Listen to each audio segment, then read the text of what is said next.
India TV YouTube channel को subscribe करें और बेल आइकन दबाएं।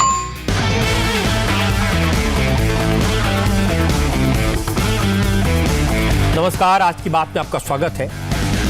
आजकल सबके मन में एक बड़ा सवाल है कि कोरोना का वायरस एक बार फिर इतनी तेजी से क्यों फैलने लगा है।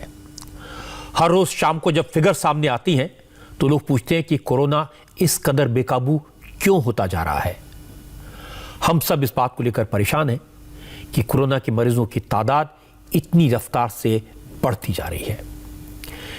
क्या हम एक बार फिर पिछले साल वाली पोजीशन में पहुंच गए हैं? क्या कोरोना का सेकंड वेव आया है?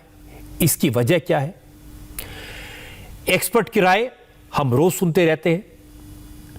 मुझे लगा कि असली वजह तो वहां से पता चलेगी जहां कोरोना का वायरस तेजी से फैल रहा है। मैंने अपने रिपोर्टर्स को उन खतरनाक इलाकों में भेजा, यह पता लगाने के लिए कि आखिर हुआ क्या, ग्राउंड रियलिटी है क्या। इतनी बड़ी संख्या में कुछ हॉटस्पॉट में लोग कोरोना पॉजिटिव कैसे हो गए, क्यों हो गए। रिपोर्टर्स ने जो बातें बताई वो वाकई में हैरान करने वाली हैं। IIM अहमदाबाद के 22 स्टूडेंट समेत कुल 23 लोग कोरोना पॉजिटिव हो गए हैं। सूरत में 34 ऑटो ड्राइवर्स एक साथ कोरोना की चपेट में आ गए हैं। साबरकांठा के एक हॉस्टल में 39 बच्चे भी इन्फेक्टेड हैं। चेन्नई के एक IT कंपनी के 40 लोग कोरोना पॉजिटिव हो गए हैं। शुरू में 4 लोगों को कोरोना हुआ था और उसके बाद सभी लोग के टेस्ट हुए तो 36 और लोग कोरोना पॉजिटिव निकले। रायपुर से गोवा घूमने गए एक ही परिवार के 25 लोग कोरोना का वायरस साथ लेकर लौटे। रायपुर में ही रेलवे स्टेशन के टिकट काउंटर पर बैठने वाले 16 में से 8 कर्मचारी पॉजिटिव पाए गए हैं। आश्चर्य की बात है कि इन अलग अलग शहरों में कोरोना के फैलने का कारण बिल्कुल अलग अलग है, डिफरेंट है। इनकी कहानियां आप सुनेंगे तो आपको भी लगेगा ऐसी लापरवाही, इतनी बेपरवाही कोई कैसे कर सकता है। एक परेशान करने वाली बात और सामने आई है। अलग अलग शहरों में कोरोना के फैलने का पैटर्न अलग अलग है, इसका रूप अलग अलग है। नागपुर में कोरोना के जो टेस्ट डिटेक्ट हुए उनमें से 80% एसिम्प्टोमेटिक हैं। दिल्ली में कोरोना के मरीजों में अलग तरह के नए नए लक्षण दिखाई दे रहे हैं। हमारे रिपोर्टर्स खतरा उठाकर कोरोना के हॉटस्पॉट्स में गए, ऐसी जगहों पर गए जहां अचानक कोरोना की स्पीड टॉप गियर में पहुंच गई है। एक एक करके इन इलाकों की बात मैं आपको बताता हूं। सबसे पहले अहमदाबाद की बात। सबसे ज्यादा चौंकाने वाली खबर मैनेजमेंट के मामले में देश के सबसे बेहतर इंस्टीट्यूट से आई। अपनी मैनेजमेंट स्किल्स के कारण पूरी दुनिया में जिन लोगों का लोहा माना जाता है वो कोरोना के मैनेजमेंट में फेल हो गए। IIM अहमदाबाद में 23 लोग कोरोना पॉजिटिव हैं। इनमें से 22 स्टूडेंट्स हैं और एक फैकल्टी मेंबर। अब आप पूछेंगे आखिर IIM जैसे प्रीमियम इंस्टीट्यूट में अचानक कोरोना के इतने सारे केसेस कैसे डिटेक्ट हुए। ये लोग तो पढ़े लिखे हैं, समझदार हैं, कोरोना का हॉटस्पॉट यहां कैसे बन गया। इन सवालों के जवाब ढूंढे हमारे संवाददाता निर्णय कपूर ने। वो IIM गए और निर्णय ने बड़ी चौंकाने वाली बातें बताई। निर्णय ने बताया कि IIM के 5 स्टूडेंट्स की वजह से पूरा इंस्टीट्यूट कोरोना का गढ़ बन गया है। इन 5 स्टूडेंट्स को 16 मार्च को पता लग गया था कि वो कोरोना पॉजिटिव हैं, लेकिन चूंकि उस वक्त इन स्टूडेंट्स के एग्जाम चल रहे थे, स्टूडेंट्स को लगा अगर उन्होंने कोरोना पॉजिटिव होने की बात बताई तो एग्जाम पोस्टपोन हो सकते हैं। इसलिए इन छात्रों ने किसी को कोरोना के इन्फेक्शन की जानकारी नहीं दी, ये बात छुपाई और ये बहुत बड़ी लापरवाही थी। ये 5 स्टूडेंट्स पूरे कैंपस में खुलेआम घूमते रहे, लोगों से मिलते रहे और वायरस को फैलाते रहे। जब दूसरे स्टूडेंट्स में भी कोरोना के सिम्टम्स दिखने लगे तो मास टेस्टिंग हुई और 23 लोगों की रिपोर्ट पॉजिटिव आ गई। इसके बाद IIM अहमदाबाद को कोरोना का हॉटस्पॉट डिक्लेयर कर दिया गया। अब सवाल यह था, जब इन स्टूडेंट्स की रिपोर्ट पॉजिटिव आई थी तो फिर प्रशासन को इसकी जानकारी क्यों नहीं मिली? प्रशासन ने इन स्टूडेंट्स को आइसोलेट क्यों नहीं किया? निर्णय ने बताया कि जिन 5 स्टूडेंट्स की रिपोर्ट पॉजिटिव आई थी उन छात्रों ने प्राइवेट लैब में जांच करवाई। अपना पता IIM अहमदाबाद लिखाने के बजाय अपने होम स्टेट का लिखवाया। किसी का पता बिहार का था, किसी का पंजाब का। इसलिए म्युनिसिपल कॉरपोरेशन के अफसर इन स्टूडेंट्स को ट्रेस नहीं कर पाए, उन्हें पता ही नहीं चला। IIM अहमदाबाद में 16 मार्च को पहले मामले रिपोर्ट हुए थे सबसे, जिनमें 5 विद्यार्थी कोरोना पॉजिटिव पाए गए थे। और हैरानी की बात यह है कि इन 5 विद्यार्थियों ने, क्योंकि प्राइवेट लैब्स में अपनी टेस्ट करवाए थे, तो इन्होंने अपनी पॉजिटिव रिपोर्ट के बारे में किसी को सूचना नहीं दी, उसको यहाँ तक कि छुपाया गया।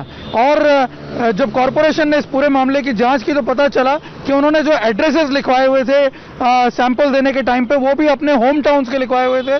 तो इससे कॉरपोरेशन को भी पता नहीं चला, केसेस ट्रेस करने में उन्हें भी असमर्थता रही। और पूरी घटना सामने तब आई जब 19 तारीख को 5 और विद्यार्थी पॉजिटिव आए, और उसके बाद फिर कॉरपोरेशन हरकत में आई, मास लेवल पे टेस्टिंग करवाई गई, और उसके बाद करीब 12-13 और नए मामले सामने आए, जिसके बाद जो हॉस्टल एरिया है यहाँ का IIM अहमदाबाद का, उसको पूरी तरह कंटेनमेंट जोन में रख दिया गया है। और जो अफेक्टेड लोग हैं, उनके करीबी जो लोग थे या फिर जो रिलेटिव्स हैं फैकल्टीज़ के, उनको जो है क्वारंटाइन कर दिया गया है इंस्टीट्यूट के अंदर ही। और कॉरपोरेशन द्वारा अब लगातार सर्वेलेंस किया जा रहा है मास लेवल पे IIM के अंदर। और आपको बता दें कि जिस वक्त ये विद्यार्थी पॉजिटिव आए थे, उस वक्त जो परीक्षाएं हैं PGP कोर्सेज की, वो चल रही थी IIM में। और उन परीक्षाओं को 20 मार्च को कैंसिल किया गया। सोचिए, अगर ये बात पहले पता चल गई होती और परीक्षाएं पहले कैंसिल हो जाती, तो शायद हो सकता है संक्रमण इतनी तेज़ी से ना फैलता। अगर इन विद्यार्थियों ने ये केसेस जो हैं वो ना छुपाए होते, अपनी जो पॉजिटिव रिपोर्ट्स के बारे में सूचनाएं दे दी गई होती, तो शायद संक्रमण इतना इस हद तक नहीं फैलता। संक्रमण की चेन जो है उसको उसी वक्त उन्हें आइसोलेट करके रोक लिया जाता। जरा सोचिए, अगर IIM जैसे रेपुटेड इंस्टीट्यूट के स्टूडेंट्स इस तरह की लापरवाही करेंगे, इस कदर बेपरवाह रहेंगे, तो बाकी लोगों का क्या हाल होगा। अब सवाल यह भी है कि आखिर IIM के स्टूडेंट्स को कोरोना का इन्फेक्शन कहां से हुआ, कैसे हुआ, IIM में कोरोना का वायरस पहुंचा कैसे। इस सवाल का जवाब आपको और भी परेशान कर देगा। अहमदाबाद के डिप्टी हेल्थ अफसर ने बताया कि जिन 5 स्टूडेंट्स को 16 मार्च को कोरोना का इन्फेक्शन हुआ, वो 5 छात्र 12 मार्च को नरेंद्र मोदी स्टेडियम में इंडिया और इंग्लैंड का T20 मैच देखने गए थे। कुल 6 स्टूडेंट्स मैच देखने गए थे। इनमें से 16 मार्च को 5 छात्रों की रिपोर्ट पॉजिटिव आई। 12 तारीख को जो मोटेरा स्टेडियम में क्रिकेट मैच थी, वहाँ से IIM में से 6 लोग मैच देखने गए थे। उसमें से 5 लोग पॉजिटिव आए, और उन लोगों ने प्राइवेट लैब में रिपोर्टिंग करवाया था, RT-PCR करवाया था। तो उन्होंने किसी को बोला नहीं था कि हम पॉजिटिव आए हैं। 16 तारीख को वो लोग पॉजिटिव आए, मतलब 12 तारीख को गए थे, उसके बाद में कुछ सिम्टम डेवलप हुआ होगा, और 16 तारीख को उन लोगों ने रिपोर्टिंग करवाई तो उनका पॉजिटिव आया। पॉजिटिव आने के बाद उन लोगों ने किसी को बताया नहीं, बाद में इन्फेक्शन थोड़ा स्प्रेड हुआ होगा। तो कुल मिला के 22 स्टूडेंट और एक उनका प्रोफेसर है, कुल मिला के 23 लोगों को पॉजिटिव आया है।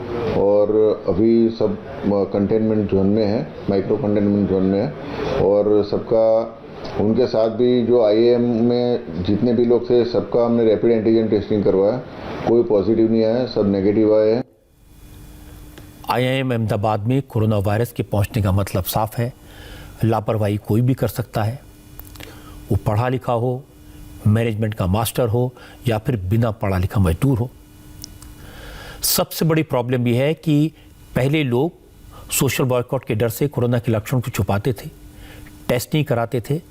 लेकिन अब लोग टेस्ट तो कराते हैं, लेकिन अगर रिपोर्ट पॉजिटिव आती है तो कई बार इस जानकारी को छुपा लेते हैं, और इसका खामियाजा पूरी सोसाइटी को भुगतना पड़ता है। चिंता की बात तो यह है कि स्टेडियम में मैच देखने तो हजारों लोग पहुंचे थे। इनमें से कितने लोग कोरोना वायरस को लेकर गुजरात के अलग अलग इलाकों में गए होंगे। अब उनकी ट्रेसिंग और टेस्टिंग दोनों नामुमकिन हो रही है। जब तक ऐसे लोगों की ट्रेसिंग नहीं होती, तब तक ये लोग कोरोना फैलाते रहेंगे। IIM अहमदाबाद के कई स्टूडेंट की वजह से फैकल्टी मेंबर्स को कोरोना हुआ। लेकिन गुजरात के एक और जिले साबरकांठा की बात आपको बताता हूं। यहां एक स्कूल टीचर की वजह से 39 बच्चे कोरोना का शिकार हो गए। साबरकांठा में 2 वार्डन की वजह से 39 बच्चे कोरोना पॉजिटिव पाए गए हैं। असल में साबरकांठा के राजेंद्र नगर में सहयोग नाम की संस्था है। गरीब बच्चों को यहां पढ़ाया जाता है, उनके रहने का भी इंतजाम है। लेकिन 2 दिन पहले बच्चों की देखरेख करने वाले एक वार्डन में कोरोना के सिम्टम्स दिखाई दिए, तो हॉस्टल के दोनों वार्डन का कोरोना टेस्ट करवाया गया। दोनों वार्डन कोरोना पॉजिटिव निकले। इसके बाद तो हॉस्टल में हड़कंप मच गया। चूंकि वार्डन तो बच्चों के संपर्क में हमेशा रहते थे, इसलिए तय हुआ कि 1ली से 8वीं तक पढ़ने वाले सभी 292 बच्चों का कोरोना टेस्ट करवाया जाए। और जब इनकी रिपोर्ट आई तो इनमें से 39 बच्चे कोरोना पॉजिटिव निकले। इनमें भी 20 लड़कियां और 19 लड़के कोरोना की चपेट में आ चुके हैं। કે જો ગ્રહપિતા પોઝિટિવ છે અને બીજા ગ્રહપિતા પણ પોઝિટિવ નીકળ્યા। हमने तय किया अगर वार्डन पॉजिटिव है और अगर दूसरे वार्डन भी कोरोना पॉजिटिव निकले तो बाकी के सारे बच्चों का हमें टेस्ट करवा लेना चाहिए। तो हमने 292 बच्चों को और 2 स्टाफ मेंबर्स का कोरोना टेस्ट करवाया। मेढासण में सरकारी केंद्र है। हमने यहां से अपने वाहन में बारी बारी से बच्चों को भेजा और उन सभी का टेस्ट किया। बाद में हमें पता चला कि 39 बच्चों को कोरोना हो गया। અને ત્યારે ખબર પડી। अब आप इसमें किसे दोषी ठहराएंगे? वार्डन भी हॉस्टल में रहते हैं, बच्चे भी कोई बाहर नहीं जाते, फिर हॉस्टल में कोरोना को लेकर कौन आया? संस्था के लोगों ने बताया कि सब्जी, राशन, दूध, ऐसी सारी चीज़ों की सप्लाई करने वाले आते जाते रहते हैं। कोरोना उन्हीं के जरिए वार्डन तक और फिर बच्चों तक पहुंचा होगा। अब ट्रेसिंग हो रही है, लेकिन कोरोना की कड़ियां मिलेंगी या नहीं मिलेंगी, ये कहना बड़ा मुश्किल है। गुजरात में सबसे बड़ी मुश्किल यह है कि कोरोना वायरस अब बड़े शहरों से छोटे शहरों में पहुंच रहा है और ये बहुत ही खतरनाक बात है। आज ही गुजरात में कोरोना के करीब 2000 नए मामले सामने आए हैं। वैसे गुजरात की सरकार ने कोरोना को फैलने से रोकने के लिए सख्ती की है। गुजरात के सभी म्यूनिसिपल कॉरपोरेशंस ने नाइट कर्फ्यू लगाया है। ज़्यादातर शहरों में पार्क बंद कर दिए गए हैं। अहमदाबाद और सूरत जैसे शहरों में लोकल बसें बंद कर दी गई हैं। लेकिन कभी कभी अच्छा काम करने का भी बड़ा भारी नुकसान हो जाता है। अब ये जो बसें बंद की गई, इसका असर उल्टा हो गया। अब कोरोना बसों के बजाय ऑटो से ट्रैवल करने लगा। पता चला कि सूरत में एक साथ 34 ऑटो ड्राइवर कोरोना पॉजिटिव पाए गए। निर्णय कपूर ने सूरत के अफसरों से बात की, पूछा इतने सारे ऑटो ड्राइवर एक साथ कोरोना पॉजिटिव निकले, इसकी क्या वजह है? इन ऑटो ड्राइवर्स के कॉन्टैक्ट की ट्रेसिंग कैसे की जाएगी? जो जवाब मिला वो और भी चिंता में डालने वाला है। असल में प्रशासन ने कोरोना को फैलने से रोकने के लिए लोकल बसों पर रोक लगा दी। बसें तो बंद हो गई, लेकिन सड़कों पर भीड़ कम नहीं हुई। जो लोग बसों से ट्रैवल कर रहे थे वो ऑटो की सवारी करने लगे। ऑटो वालों की चांदी हो गई। जिस ऑटो में पहले 2 सवारियां बैठती थी, उसमें अब 5-6 सवारियां एक साथ बैठने लगी और फिर तेजी से कोरोना फैला। पैसेंजर से वायरस ऑटो ड्राइवर्स तक पहुंचा और फिर ऑटो ड्राइवर्स कोरोना के कैरियर बन गए, कोरोना के सुपर स्प्रेडर बन गए। आज पता चला कि सूरत में कम से कम 34 ऑटो ड्राइवर कोरोना पॉजिटिव हो गए। निर्णय कपूर ने बताया कि चूंकि सूरत में 741 बसेस चलती थी, इनमें 2.5 लाख से ज्यादा लोग रोजाना ट्रैवल करते थे। बसें बंद हो गई तो ऑटो में यात्रियों की संख्या लगातार बढ़ने लगी और इसी वजह से कोरोना भी तेजी से फैलने लगा। बीआरटी और सिटी बस में लोग इतनी बस भी लोग समझ नहीं रहे थे और कोई मास्क नहीं पहन रहा था। तो सबसे ज़्यादा सुपर स्प्रेडर वहीं पर भीड़ भाड़ वाली जगह से हमें मिलते थे, तो उसकी वजह से हमने ये बसेस बंद की है।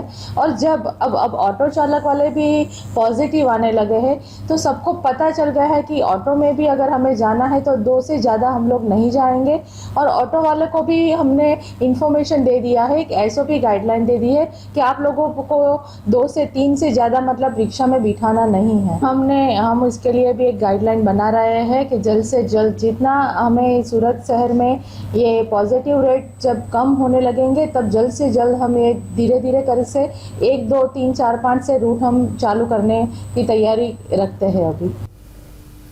कोरोना को रोकने के लिए सरकारी बसें बंद करी जाएंगी तो लोग ऑटो से चलेंगे, सरकार पार्क बंद करेगी तो लोग सड़क पर घूमेंगे, सरकार मास्क न लगाने पर जुर्माना लगाएगी तो लोग मास्क को मुंह पर लटका कर रखेंगे और ऐसे चलेंगे जिससे सिर्फ चालान से बच जाएं। अगर ये एटीट्यूड होगा, अगर ये व्यवहार होगा तो फिर कोरोना से बचना तो मुश्किल है।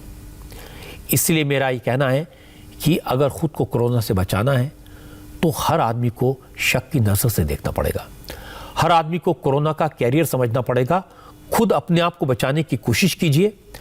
और ये इसलिए ज़रूरी है क्योंकि अब कोरोना के लक्षण लगातार बदल रहे हैं। कोरोना के मरीज को जुकाम हो, बुखार हो, खांसी हो, ये ज़रूरी नहीं है। हो सकता है कोरोना के मरीज को कोई भी ऐसे सिम्टम्स ना हो जिसे आप बिल्कुल हेल्दी समझें, स्वस्थ समझें।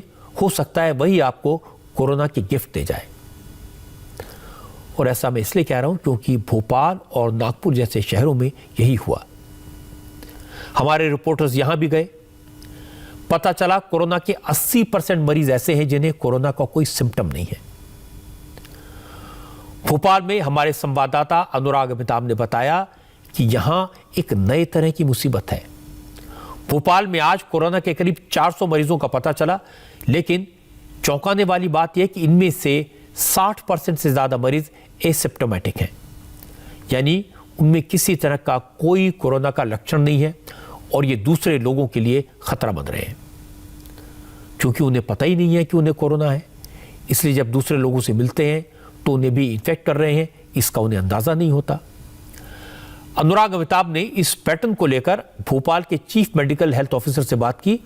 उन्होंने कहा यह सही है कि एसिम्प्टोमेटिक पेशेंट से वायरस के फैलने का खतरा ज़्यादा होता है, लेकिन इसका एक फ़ायदा यह है कि एसिम्प्टोमेटिक पेशेंट्स को हॉस्पिटल में एडमिट करने की ज़रूरत नहीं होती।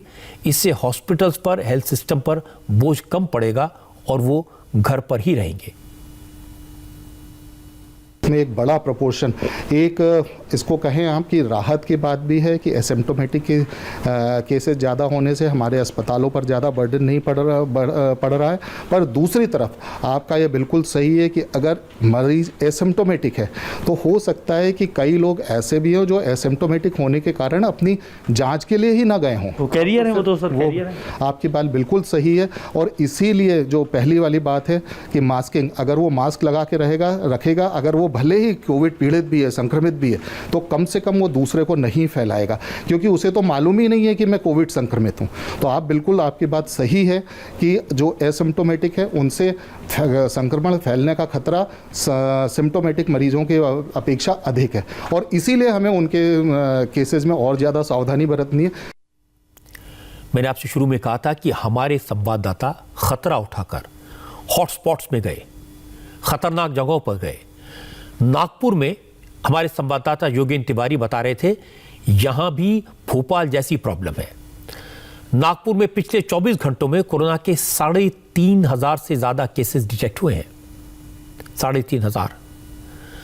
और आपको जानकर हैरानी होगी कि अकेले नागपुर में कोरोना के 206 ऐसे मरीज मिले जिनमें कोरोना वायरस का नया म्यूटेंट मौजूद था। योगेंद्र तिवारी ने बताया कि नागपुर में पिछले 24 घंटे में जो 3,500 से ज्यादा मरीज सामने आए हैं, इनमें से 2,800 से ज्यादा ऐसे हैं जिनमें कोरोना का कोई सिम्टम नहीं है। टेस्टिंग हुई तो पता चला ये कोरोना से इन्फेक्टेड है, पॉजिटिव है। अब चूंकि कोरोना के एसिम्प्टोमेटिक मरीज आराम से बाहर घूम रहे थे, अपने परिवार वालों के साथ मिक्स हो रहे हैं, तो इससे कोरोना तेजी से फैल रहा है।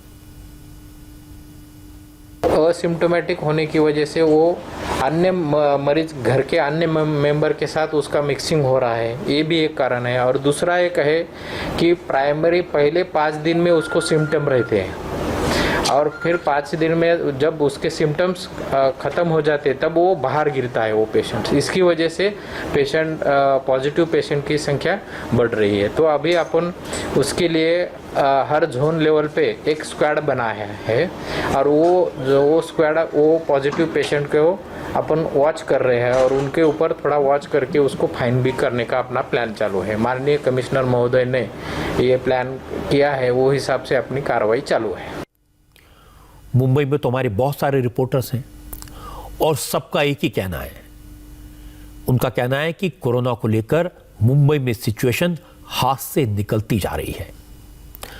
कल 5,162 केस मिले थे, आज 5,505 नए मामले सामने आए। धारावी उदाहरण के तौर पर एक बार फिर से कोरोना का बड़ा अड्डा बनता जा रहा है। पिछले 24 घंटे में धारावी में कोरोना के 62 नए मरीज मिले। हमारे रिपोर्टर्स ने बीएमसी के अफसरों से पूछा, बीएमसी के मेयर से बात की, तो तर्क अलग अलग है। कोई कहता है कि पहले वायरस झुग्गी बस्तियों से सोसाइटी तक पहुंचा था, लेकिन अब वायरस सोसाइटी से झुग्गियों में पहुंच रहा है। अब इसकी क्या वजह है? यह सवाल हमारी संवाददाता नम्रता दुबे ने मुंबई की मेयर किशोरी पेडनेकर से पूछा। किशोरी पेडनेकर ने जो जवाब दिया वो आपको चौंका देगा। उन्होंने बताया कि अगर किसी बिल्डिंग में कोरोना के मरीज निकलेंगे तो बिल्डिंग को सील कर दिया जाता है। इससे बचने के लिए लोग सिम्टम्स होने के बाद भी टेस्ट नहीं कराते, अपनी बीमारी छुपाते हैं और इसकी वजह से कोरोना लगातार फैल रहा है। अभी भी स्लम में 5 या 7% परसेंटेज ही कोविड-19 का रुग्ण पाए जा रहे हैं, लेकिन हाई राइज बिल्डिंग सोसाइटी बड़ी बड़ी जी उसमें ज़्यादा रुग्ण मिल रहे जी। एक तो वो चेकिंग जो हम ट्रैकिंग, ट्रेसिंग, टेस्टिंग, ट्रीटमेंट के बाद में ये तीनों को करने को अलाउ नहीं करते हर एक बड़ी बड़ी जो हाई राइज बिल्डिंग है। आप कह रही हैं अभी जो हाई राइज बिल्डिंग में केसेस आ रहे हैं तो वो टेस्टिंग के लिए जल्दी राजी नहीं होते, कि ये भी कारण है? वो चाहते हैं कि नहीं हमारी बिल्डिंग आप सील मत की। तो ऐसे भी ये हो रहे करके वो बताते ही नहीं है जी। बहुत ही प्रॉब्लम इसमें आ रहे और वो लोग बाहर घूमते टेस्टिंग नहीं करते हैं, तो कोविड-19 होने के बावजूद उनको भी पता नहीं रहते कि अपने को सर्दी है तो कोविड है। वो घूमते रहते तो सबको प्रसाद देते चले जा रहे जी। ये तो परेशानी है ही है सबको। लोग घूमेंगे, दूसरों को प्रसाद देते चले जाएंगे तो क्या होगा? जो हाल मुंबई में देखने को मिला वही हाल हमारे रिपोर्टर्स को बेंगलुरु में मिला। यहां हमारे संवाददाता टी राघवन ने बताया कि बेंगलुरु अर्बन की हालत कितनी खराब है, इसका अंदाजा आप इस बात से लगा सकते हैं कि पिछले 24 घंटे में पूरे कर्नाटक में कोरोना के कुल 2300 मरीज सामने आए। इनमें से 1400 पेशेंट्स, 1400 मरीज अकेले बेंगलुरु अर्बन में निकले। राघवन ने बताया कि पिछले 10 दिनों में बेंगलुरु शहर में 10,000 नए मामले सामने आए हैं। लेकिन ऐसा क्यों हो रहा है? अचानक बेंगलुरु शहर में कोरोना का विस्फोट क्यों हुआ है? यह जानने के लिए राघवन शहर की सड़कों पर निकले, एक्सपर्ट से बात की और फिर बेंगलुरु म्युनिसिपल कॉरपोरेशन के अफसरों के पास भी गए। ज्यादातर लोगों ने एक ही वजह बताई, कहा बेंगलुरु में कोरोना वायरस महाराष्ट्र और केरल से पहुंचा है। जो लोग महाराष्ट्र और केरल से बेंगलुरु पहुंचे उनमें से कई लोग कोरोना के एसिम्प्टोमेटिक पेशेंट थे। उन्होंने अपने घरों में पार्टियां की, सोशल गैदरिंग का हिस्सा बने और इससे पूरे शहर में वायरस तेजी से फैलता चला गया। बेंगलुरु में कोरोना वायरस फैलने की दूसरी वजह यह बताई गई कि लोग सरकारी गाइडलाइंस को हल्के में ले रहे हैं, न मास्क लगाते हैं और न सोशल डिस्टेंसिंग का ख्याल रखते हैं। पिछले 10 दिनों में बेंगलुरु में कोरोना के 8,000 से ज़्यादा मामले सामने आए हैं। पिछले 48 घंटों में लगातार 2-2 हज़ार मामले रोज सामने आ रहे हैं। स्वास्थ्य विभाग का कहना है कि महाराष्ट्र और केरल से आए लोग इस संक्रमण की वजह है, लेकिन ये संक्रमण तेजी से क्यों फैल रहा है इसका अंदाज़ा आपको इन तस्वीरों से लगेगा। हम फिलहाल बेंगलुरु के मार्केट इलाके में है और यहाँ पर आप देख सकते हैं कि लोगों में सोशल डिस्टेंसिंग का ख्याल बिल्कुल भी नहीं है। यहाँ पर आप देख सकते हैं लोग जो हैं मास्क जरूर पहने हुए नज़र आ रहे हैं, लेकिन अधिकांश लोग ऐसे भी हैं जो इस मास्क को नाक के नीचे पहनते हैं। बीबीएमपी ने स्ट्रिक्ट रूल लगा रखा है, मार्शल्स को डिप्लॉय किया गया है कि जो लोग मास्क नहीं पहन रहे हैं उनसे जुर्माना वसूल किया जाए। इसी मजबूरी में यहाँ पर लोग मास्क पहनते हुए दिखाई दे रहे हैं। पिछले साल इसी महीने जब कोरोना बहुत तेज़ी से फैल रहा था उस वक्त लोगों के मन में भी डर था, लेकिन अब ऐसा लगता है कि वो डर भी लोगों के मन से हट गया है। यही वजह है कि जो हाई राइसेस अपार्टमेंट हैं वहाँ पर सबसे ज़्यादा कोरोना के नए मामले सामने आ रहे हैं। बेंगलोर ऐसा मेट्रोपॉलिटन सिटी है जो काफ़ी लोग यहाँ पे आके रहना चाहेंगे, तो उसके वजह से वहाँ एक तो पॉपुलेशन बर्स्ट है ही है, दूसरा यहाँ पे जो रिस्ट्रिक्शंस वगैरह जो उठा दिया गया था उसकी वजह से काफ़ी सारे लोग अक्यूमुलेट हो रहे थे और साथ में इकट्ठा होके एन्जॉयमेंट वगैरह चल रहा था। तो ये सबसे इम्पॉर्टेंट रीज़न है जिसकी वजह से ये बेंगलोर 1 ऑफ द 10 में लिस्ट में आ चुका है जहाँ पे ये कोविड का बस्ट हो रहा है अभी। बेंगलुरु म्युनिसिपल कॉरपोरेशन ने इन बातों को कंफर्म किया, कहा कि चूंकि लोग भीड़ लगाते हैं, पार्टियां करते हैं, इसलिए कोरोना फैल रहा है। Some cases people who have attended काफी लोग भीड़ भाड़ वाली जगह पर इकट्ठे हो रहे हैं, शादियों में, धार्मिक जगहों पर और अपार्टमेंट में भी पार्टी कर रहे हैं, जो कि कोरोना के केसेस बढ़ने का एक बड़ा कारण है। एक और चीज जिस पर हमने ध्यान दिया कि कोरोना के ज्यादातर लगभग 70% केसेस अपार्टमेंट में ही देखने को मिले हैं, लेकिन एक बात यह है कि केसेस फैलने का प्रतिशत अभी कम है। fatality rate is very low. I mean it's almost a point. हमारे संवाददाता संजय शाह ने बताया कि दिल्ली में भी कोरोना के मरीजों की संख्या बढ़ती जा रही है। हर रोज एक नया रिकॉर्ड बनता है। ज्यादातर मरीज सिम्टोमेटिक हैं, लेकिन कोरोना के सिम्टम्स बिल्कुल नए हैं, लक्षण बिल्कुल अलग हैं। संजय शाह ने एक्सपर्ट से बात की। डॉक्टर्स ने कहा कि पहले कोरोना के मरीजों को सांस लेने में तकलीफ होती थी, गले में दर्द, जुकाम, बुखार जैसे लक्षण होते थे, लेकिन अब पेट दर्द, उल्टी, डायरिया जैसे लक्षणों वाले मरीज भी कोरोना पॉजिटिव निकल रहे हैं। इसका मतलब यह हुआ कि कोरोना ने जो रूप बदला, कोरोना का डबल म्यूटेशन वाला जो इंडियन वेरिएंट है, उसके सिम्टम्स भी बदल चुके हैं। उसके लक्षण जो अगर आप देखें थोड़ा सा डिफरेंस पाया गया है। जो पहले लक्षण थे आमतौर पर सांस लेने में दिक्कत या बुखार और रेस्पिरेटरी डिस्ट्रेस होता था उनमें ज़्यादा। अब जो है ना इसके साथ साथ कुछ केसेस तो आ रहे हैं, लेकिन साथ में दूसरे परेशानी के साथ खास तौर पर गैस्ट्रोइंटेस्टाइनल सिम्टम, नोजिया, वॉमिटिंग या डायरिया के केसेस भी बढ़ रहे हैं और या हेडेक जो कुछ एक केसेस ऐसे आते हैं। तो various in addition to the normal conventional जो डिजीज है उसके साथ साथ दूसरे लक्षण भी देखने को मिल रहे हैं। और जितने भी अभी न्यू वेरिएंट है ये पाया गया है कि ये ज़्यादा संक्रमण करता है, एक दूसरे से फैलता है ज़्यादा, और इसलिए ज़्यादा चिंता का विषय है। कोरोना के तेजी से फैलने का सबसे बड़ा कारण है लापरवाही, और लापरवाही की वजह यह है कि लोगों में कोरोना का डर खत्म हो गया है। और ये बात सबसे ज़्यादा साबित हुई पंजाब में। हमारे संवाददाता पूनी परिंजा ने जब लोगों से बात की, उसे सुनकर तो आप हैरान रह जाएंगे। सच यह है कि महाराष्ट्र के बाद सबसे बुरी हालत पंजाब की है।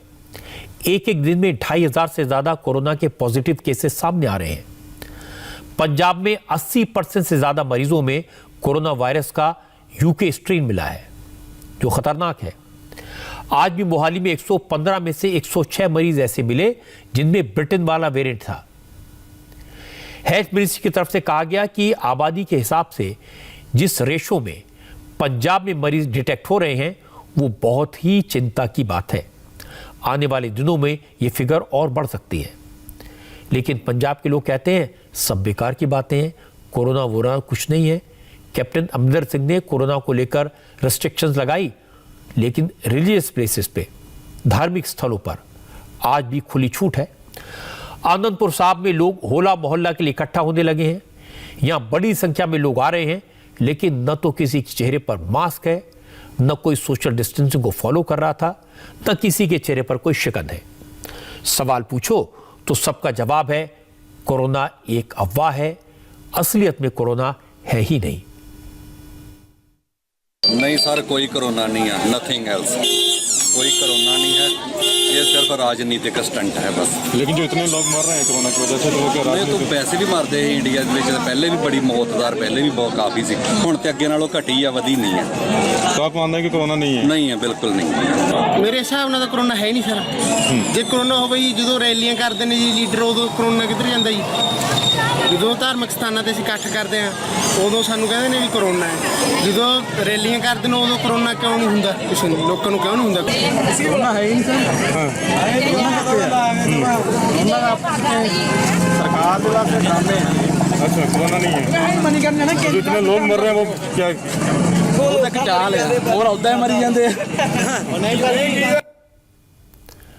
अब बताइए, इस बात का कोई क्या जवाब दे कि कोरोना है ही नहीं? कोई कह रहा है ये पॉलिटिकल चाल है। इस तरह की बातें खतरे को और बढ़ाती हैं। ये सही है कि बंगाल में, असम में रैलियां हो रही हैं और कोरोना के केसेस बढ़ने की खबरें वहां से नहीं आई, लेकिन यह भी सही है कि केरल में जब रैलियां हुई तो कोरोना के तेजी से बढ़ने की खबरें आई। कुछ लोग कह सकते हैं कि जिन लोगों को कोई दिक्कत नहीं है उनसे दूरी बनाने की क्या जरूरत। कोई यह कह सकता है कि जब वैक्सीन आ गई है तो कोरोना से डरने की क्या जरूरत। मैं आपसे यही कहूंगा कि कोरोना का खतरा नया है, बड़ा है। इस नए खतरे के बारे में अभी ज्यादा जानकारी नहीं है। ये नया म्यूटेशन है, ये सेकंड वेव है, इसलिए सावधानी बरतने की और ज्यादा जरूरत है। हमारे रिपोर्टर्स ने अपनी जान पर खेलकर इतने सारे शहरों से, इतने सारे हॉटस्पॉट से ये रिपोर्ट भेजी है ताकि लापरवाही करने वालों की आंखें खोली जा सके। आपने देखा है कि हर जगह का किस्सा अलग है, हर जगह कोरोना फैलने की वजह अलग है, लेकिन एक बात कॉमन है और वो है लापरवाही। जहां जहां लोगों ने कोरोना के वायरस को सीरियसली नहीं लिया, वहां वहां यह वायरस तेज रफ्तार से फैला है। जहां लोग डर गए, वहां लोग जी गए। पूरी दुनिया मान रही है कि जब तक वैक्सीनेशन नहीं हो जाता तब तक बहुत सावधानी रखने की जरूरत है।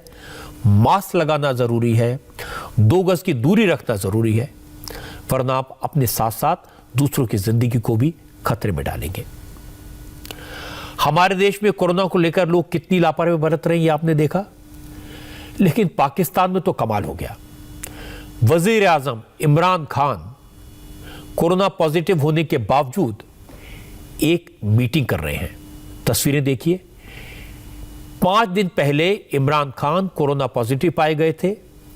डॉक्टर्स के निर्देश पर वो होम आइसोलेशन में हैं, उनका इलाज चल रहा है, लेकिन इसके बावजूद उन्होंने अपनी मीडिया टीम के साथ मीटिंग की। इमरान खान के बनी गाला वाले घर में हुई इस मीटिंग में एक कमरे में इमरान खान है और उनके साथ 6 लोग बैठे हैं। हालांकि सभी लोगों के बीच दूरी तो मेंटेन की गई है, लेकिन इसके बावजूद जिस तरह कोरोना होने के 5वें ही दिन इमरान खान ने मीटिंग की, उसकी पाकिस्तान में काफी आलोचना की जा रही है। लोग कह रहे हैं जब खुद प्राइम मिनिस्टर कोरोना रश वाली जगहों से इज्तनाब किया जाए, फेस मास्क का इस्तेमाल किया जाए, जबकि दूसरी जानिब वजीर आजम कोरोना में मुब्तला होने के बावजूद इजलास की सदारत कर चुके हैं। बनी गाला में वजीर आजम ने मीडिया टीम के इजलास की सदारत की। क्या वजीर आजम ने दूसरों की जिंदगियों को खतरे में डाला? अवाम में क्या पैगाम जाएगा? ये सवालात उठ रहे हैं। हालांकि कुछ लोग कोरोना पॉजिटिव होने के बावजूद मीटिंग करने की खबर में पॉजिटिव बातें ढूंढ रहे हैं। ऐसे लोग सिर्फ इस बात से खुश हो गए कि इमरान खान ने मीटिंग के दौरान 2 गज की दूरी मेंटेन की। इनका दावा है कि बीमार होने के बावजूद इमरान खान का मीटिंग करना दिखाता है कि वो अपने काम को लेकर कितने सीरियस हैं। वजीर आजम इमरान खान ने करंतना से एक और तस्वीर सोशल मीडिया पर शेयर कर दी। वजीर आजम इमरान खान घर से उमूर मुमलिकत चला रहे हैं। यौम पाकिस्तान परेड टीवी पर देखी। वजीर आजम इमरान खान ने बनी गाला में मीडिया टीम से समाजी फासला बरकरार रखकर मुलाकात भी की। खबर देंगे आपको। वजीर आजम इमरान खान की जेर सदारत इजलास, मरीम नवाज की पेशी पर किसी को कानून हाथ में लेने की इजाजत नहीं देंगे। वजीर आजम इमरान खान ने मजीद कहा कि कोरोना SOPs पर हर सूरत अमल दरामद करवाया जाए। अब ये बात तो साफ है कि इमरान खान ने कोरोना पॉजिटिव होते हुए जिस तरह से मीटिंग की, उससे उन्होंने दूसरों की जिंदगी को खतरे में तो डाला।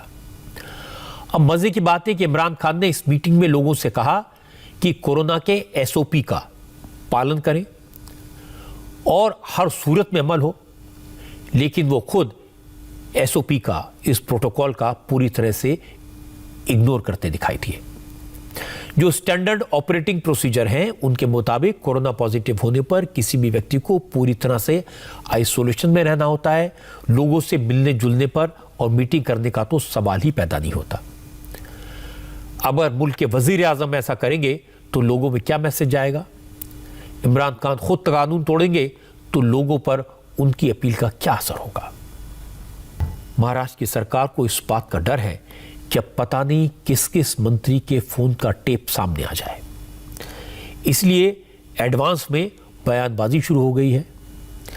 परमबीर सिंह की चिट्ठी के बाद सिर्फ होम मिनिस्टर अनिल देशमुख परेशान थे, लेकिन IPS अफसर रश्मि शुक्ला की रिपोर्ट पब्लिक होने के बाद, देवेंद्र फडणवीस के खुलासे के बाद अब दूसरे मंत्रियों को इस बात की आशंका है कि अब उद्धव ठाकरे की सरकार के कई मंत्रियों के टेप सामने आ सकते हैं। उद्धव ठाकरे की सरकार में कैबिनेट मिनिस्टर जितेंद्र आव्हाड की बात से यह डर आपको साफ दिखाई देगा, सुनाई देगा। सीधा संबंध दिखता है कि उन्होंने तब की हुई क्रिया, उसके बाद वो पत्र, उसके बाद का फोन टैपिंग और आज का जो धमाका यहाँ पे बज रहा है, तो ये सब एक कूटनीति का भाग था जिसका ब्रेन SID में बैठा था। और इसीलिए हम दावा करते हैं कि ये सब चीजों का इस्तेमाल करके उन्होंने मंत्रियों के फोन टैप करके रखे हैं, जो इस कूटनीति का दूसरा चैप्टर आएगा, जिसकी महाराष्ट्र को मैं अभी से ही जानकारी देता हूं कि अगर ये टैपिंग बाहर आया तो ये समझ लो कि रश्मि शुक्ला ने की हुई जो प्लानिंग है उसके मुताबिक चल रहा है। अब फोन टैपिंग बाहर आने का डर है तो उद्धव सरकार ने IPS अफसर रश्मि शुक्ला पर आरोप लगाने शुरू कर दिए हैं, एडवांस में तैयारी कर ली है। जितेंद्र आव्हाड ने आरोप लगाया कि रश्मि शुक्ला ने इंडिपेंडेंट MLA राजेंद्र येड्रावकर को धमकाया था, उससे कहा था कि वो महाविकास आघाड़ी को नहीं बल्कि BJP को सपोर्ट करे। मेरी जानकारी ये थी कि येड्रावकर ही नहीं तो बहुत सारे आमदारों को ये इनका प्रयास था कि वो हमारे महाराष्ट्र विकास आघाड़ी में न आए और हमारे खिलाफ चले जाए। इसमें से एक जो येड्रावकर साहब है, राजेंद्र येड्रावकर, उनको खुद को टेलीफोन करके BJP में आने के लिए उन्होंने कहा। संजय पाटिल नाम का एक अधिकारी उनके पीछे लगाया, जो लगातार उनके पीछे लगा हुआ था, उनको फोन किया और कहा कि मेरे साथ चाय पीना कोई नमक हलाली नमक हरामी होगी। ये किसी अधिकारी का काम नहीं है ना। महाराष्ट्र के मंत्रियों का डर है तो BJP को इस सब का फायदा उठाने का मौका है। सुधीर मुनगंटीवार ने कहा कि अगर उद्धव ठाकरे के मंत्री डर रहे हैं तो इसका मतलब साफ है कुछ न कुछ गलत तो किया है, वरना डरने की क्या बात। रश्मि शुक्ला ये भारतीय जनता पार्टी की एजेंट है ऐसा कहकर अपने पापों को आप नहीं छुपा सकते। रश्मि शुक्ला ने अगर कोई गलत काम किया है, गलत बात की है, बिना परमिशन से रिकॉर्डिंग की है, तो कार्रवाई करिए। जो भी अपने संविधान में इस बारे में या कानून में जो प्रावधान है, उस प्रावधान के चौकट में आप उस पर कार्रवाई कर सकते हो। आपके मन में डर है कि कहीं हमारे मंत्रियों के, हमारे विधायकों के गलतियां, गड़बड़ी ये अगर उजागर हो गई तो मुंह किसको दिखाएंगे। महाराष्ट्र सरकार के मंत्रियों की बातें सुनकर लगता है कि उन्हें 2-3 बातों की बड़ी चिंता है। पहली बात तो यह कि NIA सेंट्रल एजेंसी है और NIA सचिन वाजे के केस की जांच कर रही है। सचिन वाजे क्या आरोप लगा देगा कोई नहीं जानता। मनसुख हिरेन के मर्डर की जांच भी अब मुंबई एटीएस के हाथ से निकलकर एनआईए के हाथ में पहुंच गई है। दोनों मामलों में सचिन वाजे क्या गुल खिलाएगा कोई नहीं कह सकता। लेकिन परमबीर सिंह ने जो बम फोड़ा है उससे एक और इशारा मिला और उसी इशारे ने उद्धव ठाकरे की सरकार की नींद उड़ा दी है। दूसरी दिक्कत रश्मि शुक्ला के खुलासे से है। अभी तक तो रश्मि शुक्ला ने सिर्फ ट्रांसफर पोस्टिंग में दलाली के सबूत दिए, इनमें अफसरों और दलालों के नाम दिए, लेकिन मंत्रियों को इस बात का डर सता रहा है कि अगर फोन टैपिंग के रिकॉर्ड सामने आए तो पता नहीं किस किस मंत्री की कौन सी बात खुले, कौन सा कच्चा चिट्ठा खुले। इसीलिए एनसीपी के नेताओं ने अभी से कहना शुरू कर दिया कि मंत्रियों के टेप सामने आ सकते हैं, ये साजिश हो रही है। और रश्मि शुक्ला ने जो फोन टैप किए वो इलीगल किए, गैर कानूनी किए। पश्चिम बंगाल में आज पहले राउंड का चुनाव प्रचार थम गया। पहले राउंड में 27 मार्च को 30 विधानसभा सीटों पर वोटिंग होगी। प्रचार के आखिरी दिन सभी पार्टियों के दिग्गज नेताओं ने जबरदस्त कैंपेन किया। अमित शाह ने 4 जगह पब्लिक मीटिंग्स की, योगी आदित्यनाथ ने 3 रैलियां की, राजनाथ सिंह की 3 पब्लिक मीटिंग्स हुई, मिथुन चक्रवर्ती की आज पहली बार प्रचार के लिए रैलियां हुई। उन्होंने बांकुड़ा और झाड़ग्राम में 4 रोड शो किए। दूसरी तरफ तृणमूल कांग्रेस की तरफ से अकेले मोर्चा संभाला ममता बनर्जी ने। ममता ने आज दक्षिण 24 परगना और पश्चिम मेदिनीपुर में 4 जगह पब्लिक मीटिंग्स को एड्रेस किया। चारों रैलियों में ममता ने प्रधानमंत्री नरेंद्र मोदी और होम मिनिस्टर अमित शाह पर तीखे हमले किए। बीजेपी के नेता ममता बनर्जी और उनकी सरकार पर करप्शन करने और बंगाल को लूटने का आरोप लगा रहे हैं। आज ममता बनर्जी ने बीजेपी के नेताओं को इसका तीखा और करारा जवाब दिया। কত কোটি কোটি টাকার প্রজেক্ট, আর একটা লোক যদি কারো কাছে 500 টাকা নিয়েছে তো বলছে তৃণমূল কংগ্রেস সব চোর, আমি চোর, আমি ডাকাত, আমি খুনি, আমি মানুষকে জীবন দিয়ে ভালোবাসি। আর তুমি শালা খুনিদের রাজা, খুনিদের জমিদার, ডাকাতদের জমিদার, সব টাকা খেয়ে নিয়েছো। পিএম কেয়ারের নামে টাকা তুললে, কোথায় গেল টাকা? কেউ পায়নি। রেল বিক্রি করে দিচ্ছ, কোথায় গেল টাকা? কেউ পায়নি। কোল বিক্রি করে দিচ্ছ, কোথায় গেল টাকা? কেউ পায়নি। সেল বিক্রি করে দিচ্ছ, কোথায় গেল টাকা? কেউ পায়নি। আর সরকারি কর্মচারীরা জেনে রাখুন, ত্রিপুরায় গ্র্যাচুইটিও তুলে দিয়েছে ক্ষমতায় এসে বিজেপি। ममता बनर्जी ने आज फिर कहा खेला होबे, और ममता ने यह भी बताया कि खेला क्यों होगा। ममता बनर्जी ने लोगों से कहा कि वो नंदीग्राम से चुनाव लड़ रही हैं, वहां 1 अप्रैल को वोटिंग होगी। 1 अप्रैल बीजेपी को अप्रैल फूल बनाएगा। বলে দিন গ্যাস কেরোসিন পয়সা দিয়ে কিনবো না। তোমরা যদি গরিবের বন্ধু বিনা পয়সায় গ্যাস দাও, বিনা পয়সায় কেরোসিন দাও, দিদি তো বিনা পয়সায় চাল দেয়, স্বাস্থ্য সাথী দেয়, কন্যাশ্রী দেয়, রূপশ্রী দেয়, ব্রিজ করে দেয়, রাস্তা করে দেয়, সেতু করে দেয়। তাই দিদি বলে খেলা হবে, খেলতে হবে। আপনাদের ভোট কবে আছে? 1 এপ্রিল। আমার ভোটও 1 এপ্রিল নন্দীগ্রামে। 1 এপ্রিল হচ্ছে এপ্রিল ফুল।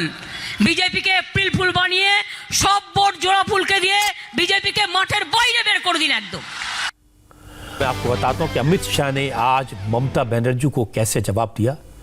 अमित शाह ने बंगाल में 4 रैलियां की। ममता अपनी हर रैली में खेला होबे का नारा लगाती हैं। अमित शाह ने जवाब दिया, कहा कि ममता बनर्जी खेला होबे कहकर लोगों को डरा रही हैं, लेकिन बीजेपी के कार्यकर्ता दीदी के खेला होबे कहने से डरने वाले नहीं हैं। ये दीदी जहां जहां घूमती है वहां डराती है लोग, निर्दोष आदिवासियों को डराती है। खेला होबे, खेला होबे, खेला होबे। अरे दीदी क्या डराती को हमें? खेला होबे से हम डर जाएंगे क्या? डरेंगे क्या? जोर से बोलो, डरेंगे क्या? अरे दीदी मालूम नहीं है तो आपको बंगाल का छोटा बच्चा भी हर रोज फुटबॉल खेलता है, तेरे खेला होबे से कोई नहीं डरता। मैं आप सभी को कहना आया हूं, चुनाव के दिन दीदी के गुंडों से डरना मत। अपने घर से सुबह सुबह निकलकर कमल के निशान पर बटन दबाना। मैं आपको विश्वास दिलाता हूं, दीदी का एक भी गुंडा आपका बाल भी बांका नहीं कर पाएगा, नहीं कर पाएगा, नहीं। बंगाल में इस बार का इलेक्शन पिछले इलेक्शन से बिल्कुल अलग है।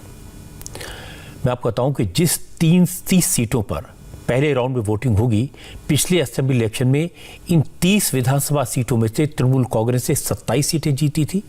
2 सीटों पर कांग्रेस और 1 सीट पर आरएसपी ने जीत दर्ज की थी। बीजेपी कहीं नहीं थी। लेकिन इस बार माहौल बिल्कुल अलग है, बदला हुआ है।